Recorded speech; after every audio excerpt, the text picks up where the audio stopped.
Are you looking to incubate jumbo quails for the very first time, but you're a little confused because there's so many different ideas on how to do it right? Then come along with me and I'll show you what I do that gives me a very good result. Let's go.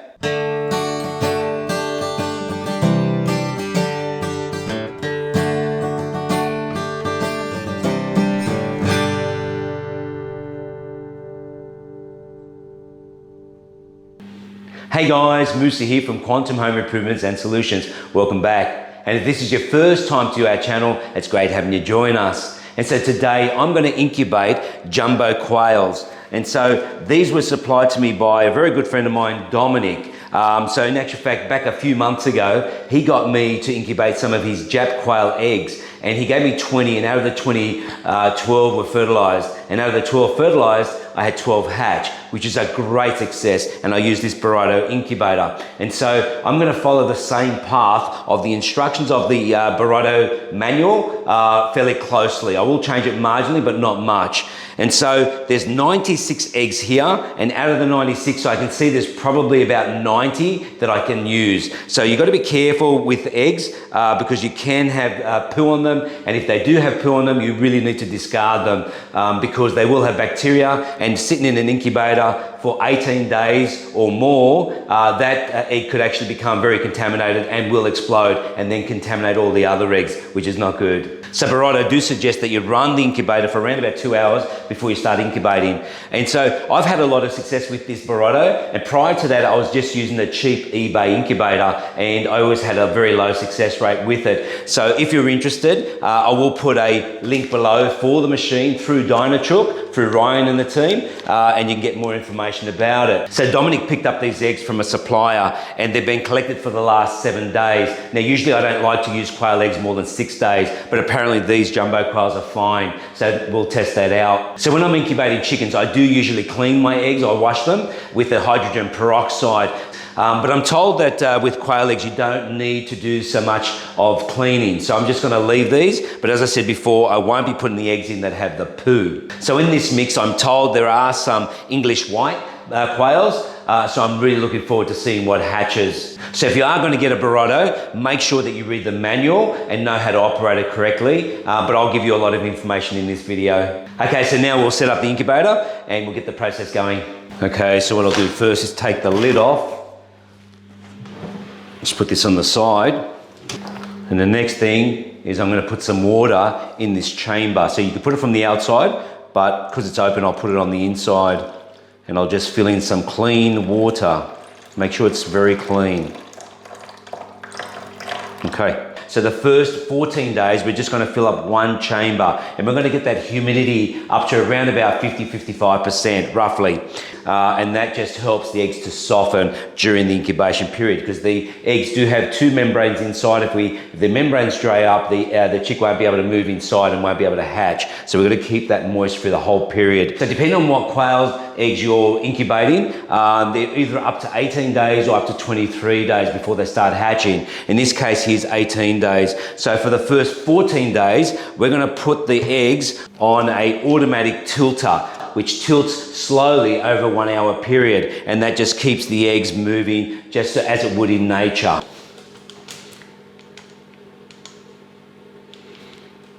And so the tilter is this mechanism here. We'll plug that in a minute. It's a separate cord. And so basically you have these little sections here. They sit in these little plastic cradles, so you've got to line them up. So basically you just hold them in place like that and just line them up. So you can see this little metal tilter here. It's on a slight angle, which makes it a little bit more difficult, but it's not that hard. So you've got to line up these cradles with the tilter itself, the red tilter. Make sure that these are sitting over the cradle. They're all in, they're looking good. So all you got to do is just push that down like that and it's in. So you can see that slight angle that it's on right now. Okay, so now I'm going to put some gloves on before I touch these eggs. Okay, so now I'll just go through and place these eggs into the tilter. So as you can see there's a bit of poo on that. So I'm just going to discard that one and just put all the clean ones in. So I'm just going to put them on the outer parameter at this point. So when you do put them in, make sure the pointy section aims downwards so the round section goes on top. Yeah, so here's another one with some poo on there. Let's put that aside.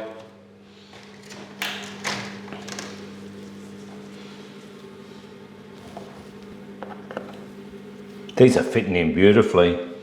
And one thing when you are incubating, make sure that the room is not ventilated. You can't have a breezeway. What happens is that the temperature fluctuates too much and the machine's working too hard. So this one here is a real jumbo. It's actually really big. Okay, you can see this one here's got blood on it. That's definitely not a good idea to put that in there. That definitely has some bacteria in it. This egg has a crack in it. It's actually damaged. I don't know if you can see that on camera. Just there, it's been damaged. So you don't put cracked eggs into an incubator. I have 3 here. They've been marked that they're over 7 days. So they're roughly about 10 days. I will put these in, but generally speaking, they don't succeed much after 7 days, or actually, I think 6 days. All right, I'll just put them in. These ones are pretty clean. Okay, so that's done. Now we'll just put the top on, the lid. Now on the lid you have an indicator here, it gives you the temperature. I left that motor running to keep the heater on, so that'll heat up the eggs pretty quickly. And so now what I need to do is connect up the bottom lead, which is for the tilter. So I'll put that in now. So you can see here the temperature shows at 32.6 degrees Celsius. Now Borotto suggests that it should be at 37.7 degrees Celsius. I generally put it at 37.5, so I'll just raise that up.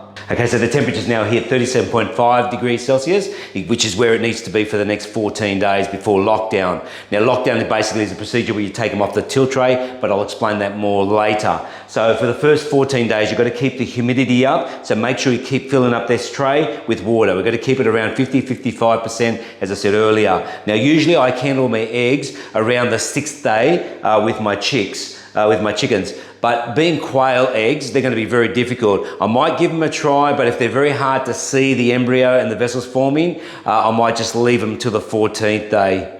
It's the 6th day, and I decided that I will be candling these jumbo quail eggs. Now, the reason I changed my mind, because I went online to Amazon and I found this new torch. Now, this is an LED torch, high powered, and it's actually made to see through quail eggs, which are traditionally really hard to candle. So this sees through even the darkest eggs, but also some chicken eggs are really difficult. So this is going to be a game changer. And I also put those eggs that had a lot of poo in them in the incubator. So what I did, actually washed them down with hydrogen peroxide, 3%, which is what I normally do for my chicken eggs, which is highly controversial, but I still did it anyway.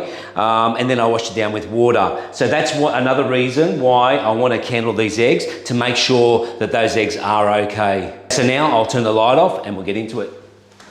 Okay, I'll just take the lid off. I'll leave the power on. Okay, so you can actually see the veins there. Beautiful. Just see the lines there, the lines around there. Very, very easily. I'll just bring it closer to the camera.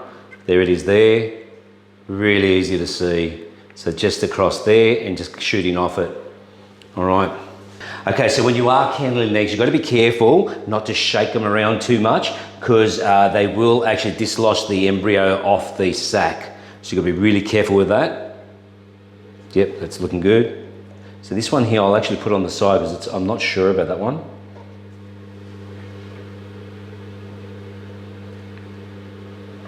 Yeah, I don't think there's anything in that one either. Okay, it's still clean, but I will keep it on the side. Okay, that there definitely has nothing in it. You can see that. All you can see is the yolk on top. That's definitely nothing in that. Yep, definitely. You can see the veins in that. This is a great little torch, I've got to tell you. Beautiful. Look at that. That's actually one of the clearest ones. You can see those vessels beautifully. I'll just bring it closer to the camera. Hopefully you can see that. So the lines are coming just there. Now these ones here, the ones that are 10 days old. Okay, you can see that there. I was right. That's definitely a dud. That's no good. Now you've got to try to do this fairly quickly. That's definitely a no.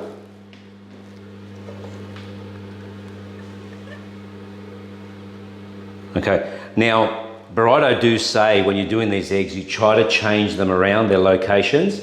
So I will be changing these locations. That's no good. There's a lot of eggs that are not fertile, I've got to be honest. A lot of eggs. That's not normal. Okay. That's looking okay. That's no good. Nope, no good. That's actually got a crack in the egg just up here, up the top. You might be able to see that. So I had 2 cracked eggs, and now I just found the 3rd one. So I'll know when it's 14 days, when we come to lockdown, how many of these eggs actually have been fertile and how they've progressed. So I'll do a proper elimination then. So this is just a preliminary elimination, not a proper one. Beautiful. Okay, so that one you can see the vessels as well. All right, I'll quickly close the lid and let them warm back up again. Okay, so the temperature is building back up, and it won't be long before it's 37.5 degrees Celsius again. So we've got 19 eggs here that were not fertilized, and we've got about, I think it's about 10 or so that are iffy. So we'll know when we candle the eggs on lockdown how many were actually successful, and based on that is the percentage of the hatch rate. So all up we had 96 eggs, 2 were no good, they were broken. Now we've got 19 that are no good, that are not fertilized. So it means we've got 75 eggs left in the incubator. Okay, so it's back up to 37.5 degrees Celsius. One thing is, don't forget to put your water regularly, just in one tray for the first 14 days. So you don't put too much. I just do it once a day, a little bit at a time. And remember, this is just clean tap water. So now, we'll just wait for the 14th day and I'll go through the lockdown procedure. It's the 14th day, which means lockdown. And in only 3 days' time, the chicks are gonna start hatching. And I'm really excited about that. But first, we need to go through the procedure. So you've got to do this fairly quickly. In a minute, I will take the lid off and then I'm going to candle the eggs again. And I'm going to place all the good eggs on this blanket. And then I'm going to take the tilt tray out and get ready to put the eggs back into the incubator on the flat tray. But I did make a mistake. I accidentally already put the flat tray in there. Not a big deal, but you put the tray in after, not before. And before you put that tray in, you've got to fill up all the compartments with water, because we've got to get that humidity up from this point on up to 70 to 80%. And I do apologize about my throat. I've got a bit of laryngitis. Hopefully it'll go away soon. Okay, I'll turn the light off and we'll get into it. Okay, I did make a mistake the other day when I said my numbers. In actual fact, there's only 63 eggs that are 100% sure that have been fertilized. So these ones are fertilized, these ones are fertilized, those 2 are fertilized. These were the eggs that had poo on them, and I cleaned them and put them back, and they look like they're going okay. But these ones here, there's 12, not 10. So there's 12 eggs, and they're the ones that are iffy. So there's 63 that are definitely fertilized, and these ones here, I'm just gonna check again. We'll just go through this pretty quickly. Yep, that's full. Beautiful. So you can see the light on top of the egg, that's the air pocket, and the rest of it is full. There is no light coming through. So that is a really good egg. So far, all these eggs that I've candled are actually fine. Now that one there is not. That is not fine at all. Okay, so I've got to get rid of that one. Spoke too soon. No, there's nothing in that one. Nothing at all. It actually wasn't fertilized. It's really hard to tell because you've got a lot of marks on top of the eggs. Okay, so I'll just keep checking all the good ones first before I go through the poo ones and the ones that I'm unsure about. I think if this incubator was full, you'd need 2 people doing this because you can't leave this lid open for too long. So far, I've only got 2 duds. That is really, really good. So out of the 63 eggs, I would expect around about 80% hatch rate. And hopefully we've got more than 63 here. Okay, so they're all the good ones. And so far there's only 2 that are no good. Now these are the poo eggs. These ones I'm worried about having an infection, having some bacteria. But it's looking good so far. Really good actually. And while I remember, I'd like to thank my mate Patrick for giving me some of his hydrogen peroxide. Okay, so these ones I was unsure about. Okay, that's looking good.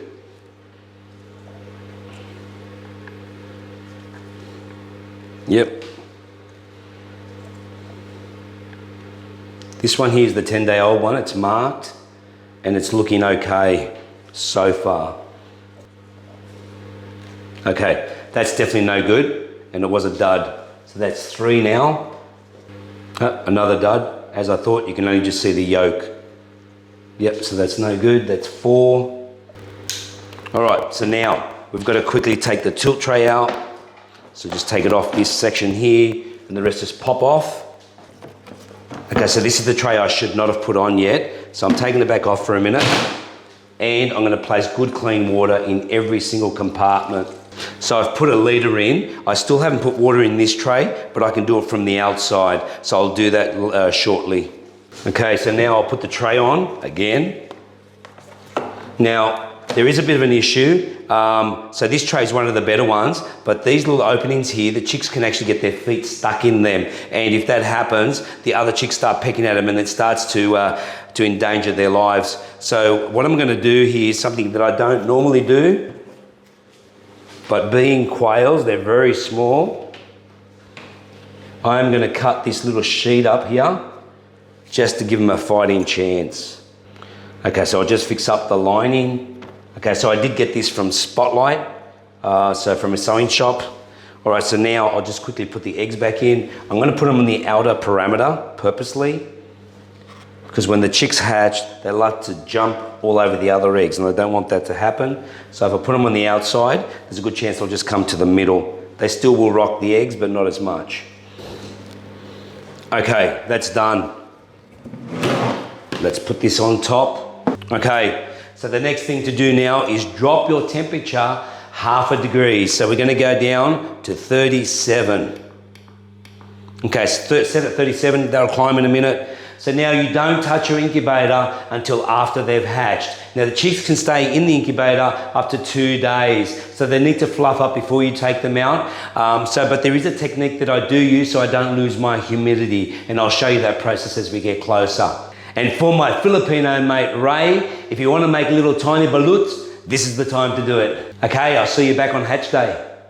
It's the 17th day and the chicks are hatching, which is really exciting. In actual fact, 2 of them hatched just before the 16th day. One of them was an English white and the other one just a normal jumbo quail. And so they're looking really cute. But the problem is now we've got 10 of them that have hatched, and the ones that are hatched earlier are now running around disturbing the young ones and jumping over them. And they're also rolling all the other eggs around, and I would prefer that not to happen. So what I'm thinking is actually to wheel this incubator over to the bathroom, steam the bathroom up, put the heat lamps on and get the humidity and temperature up. And that way I can take the lid off. So I don't want to do it in this room. There's not enough humidity and it's not that warm in here. So I've set up the brooder and I've put the chuff down, put the water in the food. The food I'm using is Villa Starter, and that's what Dominic gave me and that's what he's asked me to feed them. Okay, so now I'll just disconnect it and wheel it over.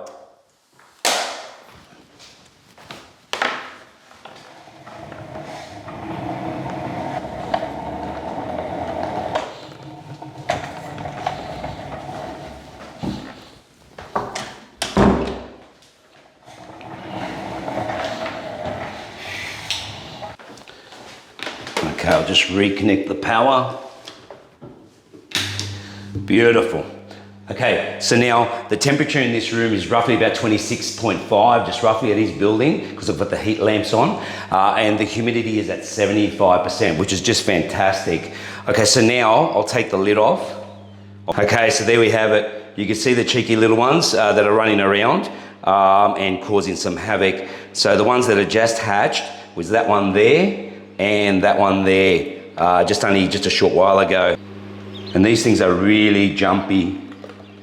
You gotta be careful because they can actually jump out of the incubator. Okay, so we've got there 2, 4, 6, 8, 9, that is 10, and there's more hatching. I'll just put them on the side for a sec and just have a quick look. Yeah, so this one's hatching. This one here's hatching. There's a few pushing through. This one here is about to hatch. So you can see here, the lid's about to come off. I'll just help it out a little bit. I don't usually do this, but there it is there. The chickie's coming out. So I'll just help it out a little bit. And there we go, and it's out. And there we go. There's a little chick. We'll leave it just there. So just watch out if you are gonna do that, because sometimes they haven't separated from the egg yet, from the sac, and if it does happen that way, they will bleed to death. So be really, really careful. Okay, I'll let that temperature go back. Okay, so these ones here, they're very rowdy. I'm gonna put my hand on top and put them in the brooder. Okay, let's put these in. Now, first what I normally do is get them to taste water for the first time. So I just put it in the feeder, just dip their head just a little bit in, just until their beak touches, and just let them run. So that way they know where the water is. There we go. So I've put the light at the furthest point away, so that way it doesn't burn them. If I find that they're pushing away from the center of the light, it means it's still too hot, and I can just turn it off. This is a 100 watt infrared lamp. So if they're running away from the light, it means it's too hot. If they're running under the light, it means it's not close enough. So I'll then drop the light even lower if that happens. But you can judge it by the way they move around. Okay, so that's got stones in it, just so they won't drown. And one thing also, don't put the water too close to the light, especially if it's a warm climate, because the water will have bacteria in it if you leave it in the heat. So just keep it away from the heat and change that water regularly. So with birds, chickens, quails, you've got to clean their water regularly. They are susceptible to bacteria and they can get sick quite easily. It's now the 18th day and the incubator is full. So I'm going to take out the rowdy ones again. There we are. Some just hatched. But look at these rowdy ones. So many. I wouldn't have a clue how many are here. All right. It's 1, 2, 3, 4, 5, 6, 18, 19, 20, 21, 22, 23, this one here is jammed, 34, 35, 36, 37. Okay, so we've got 37 in here. We have 15 still just waking up after they've hatched, and we have 10 in the brooder. Okay, so there's still a few more eggs in there. I'll just leave them for now. Okay, so the same as yesterday. I'll just get them a little bit of water. Oh, geez, they're feisty.